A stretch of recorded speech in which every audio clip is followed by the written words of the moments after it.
Ciao à tutti, moi c'est Margot, diététicienne et coach sportive, et aujourd'hui on va préparer mes chaussons aux pommes, une recette revisitée, sans sucre ajouté et sans beurre animal. La veille, dans un saladier, mélangez 40 g de farine de blé, 40 g de farine de blé semi-complète, 20 g de poudre d'amande et 2 g de levure boulangère. Mélangez avec une cuillère.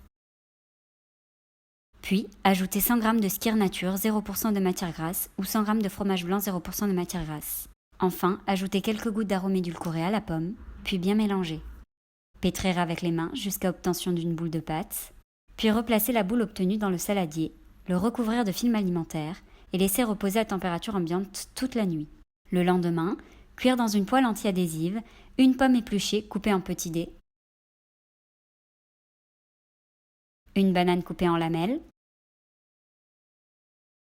de la cannelle, quelques gouttes d'arôme édulcoré à la pomme et un peu d'eau. Bien mélanger et cuire sur feu moyen pendant environ 10 minutes jusqu'à totale absorption de l'eau et obtention de fruits fondants. Parsemer 20 g de farine de blé semi-complète sur la boule de pâte, lever, puis l'aplatir entre 2 feuilles de papier cuisson.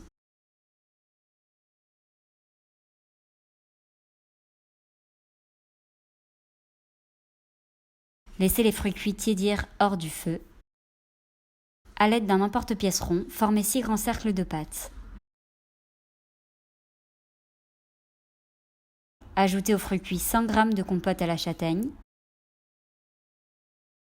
puis bien mélanger. Enfin, ajoutez 10 g de noix concassées. Bien mélanger.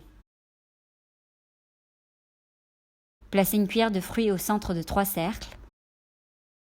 À l'aide d'un couteau, formez des lignes parallèles au centre des 3 autres cercles de pâte.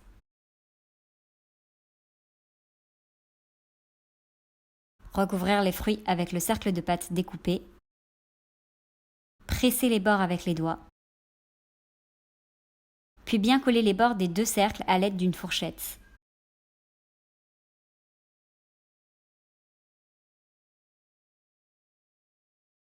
Enfournez à 200 degrés pendant 15 minutes.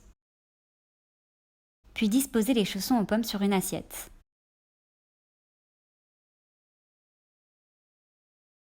Découpez, dégustez, savourez.